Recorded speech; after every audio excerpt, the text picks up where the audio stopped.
Steve Myers. Preparing for Your Cancer. Preparing for Your Cancer, Steve Myers.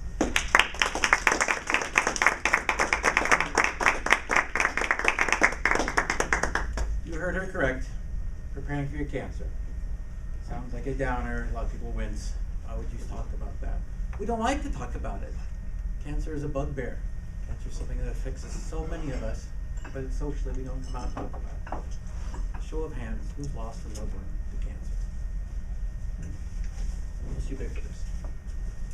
But also in our culture, we have this concept that there's a grim reaper that goes around and randomly smites people with this awful disease. My talk today is about some happy thoughts that might lead us to make a preparation for this. There are a lot of things in our environment out to get us. Aside from Mr. Sunshine and all the natural occurring carcinogens, our technology in our modern world has created their own asbestos, cell towers, smog, things that we know do us damage, but we live with them because money makes the world go around. One of the first things that a person who has gone to the doctor with a lump or a pain and they're hear the harsh news that they have this disease, one of the predominant approaches is chemotherapy. I did a little research on chemotherapy. Chemotherapy is an offshoot from the World War I mustard gas. So when the Germans would see a field and there are people entrenched, and how do we get across that field? We'll just flood it with mustard gas, and it rips their respiratory system up and they die. And you can march right through. After World War I, they took some time and looked at, aside from the immediate causes of death, they noted in the cells there was a stunting of the growth. They had reduced the reproduction of the cells. So someone put it together with, attacked this disease with rapid and out of control cell growth with this chemical that stunts the growth. So they changed the dosage so it didn't immediately kill anyone. And this was, by 1940, they came out with chemotherapy, which in 75 years hasn't changed too much from its original approach.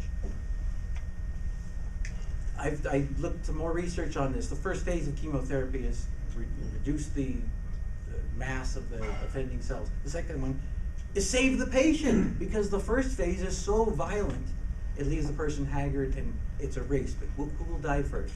The person or this mass of cells of theirs?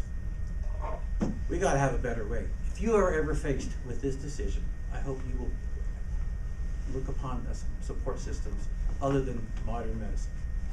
Number one, I'll suggest, is have a belief system. Feel you're connected, that you matter. I'd suggest this isn't something that you were necessarily born into, or your family raised you as, or it dominates society. Find what way of thinking about your role in the world resonates with you.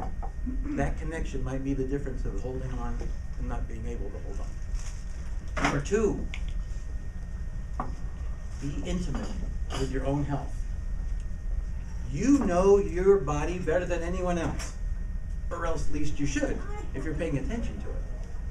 And by learning to watch the signs of your body, knowing what activities and substances do it well, and which ones abuse it, and taking care of yourself. A lot of times we go out and do whatever we can do, not thinking about what we should do.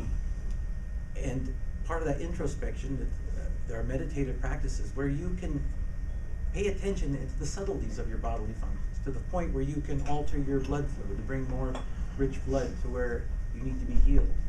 Alter your blood pressure, and learn how to calm yourself down in times of stress. You can promote your own ability for equanimity, which avoids a lot of the internal turmoils that you would otherwise be subjected to. Knowing your psychology. We all heard that we were unique snowflakes at one point. And I'm sorry to say from the pulpit today that what we call unique is pretty much a sequence of events that have gone in our lives. But those individual events and situations, they've been lived over and over and over. So much so that modern science and psychologists have studied them, have looked at what is going into it based on what their past experiences are, What are the most likely outcomes? And it comes down to very mechanical and predictable terms that it's not very glamorous the way to think about ourselves. But the point is, when you're faced with a situation, if you have studied that out, you can realize what's the difference between my feelings and my impulses and what might be best for me in this situation. And that distinction can save you so much inner turmoil, anger, resentments that otherwise might be eating you up inside. Number 4 is nutrition. Take it serious. Life comes from life. In our modern world, we got a lot of middlemen in there who, for a buck or two, they try to change that flow of energy for conveniences such as shelf life, texture, taste. They do a good job, and they make a lot of money. But they are separating us from the structural and chemical energy that food is supposed to be giving us. Take that back. Learn to acquire those tastes for the things that give you the best nutrition. I've talked about 4 strengths. I hope you would have these in your moment of need. They are hard to start acquiring in your moment of need because they take a while to build up. It's a way of thinking. They're best injected in your lifestyle from the get-go. The happy irony is those people who have these strengths in their life, they are statistically less likely to suffer that horrible news that cancer has struck them. There's a certain amount of Grim Reaper and randomness in there, but you play by the statistics. This is what's doing best for you. I wish this for you. I wish this for our friends that I've seen dying. But at that point, when their mind's fogged, when they're in pain, isn't the time to acquire. Time is now. Time is to get convinced and make the changes. I know people hold on to their way of eating like they hold on to their religion. But maybe that's just the same thing that could be driving you down. The people on this planet who live the healthiest and longest lives incorporate these aspects into their lifestyle. They have a belief system. They're intimate with their own health. They understand the psychology of themselves and those around them, and they give a hoot about getting the most out of nutrition.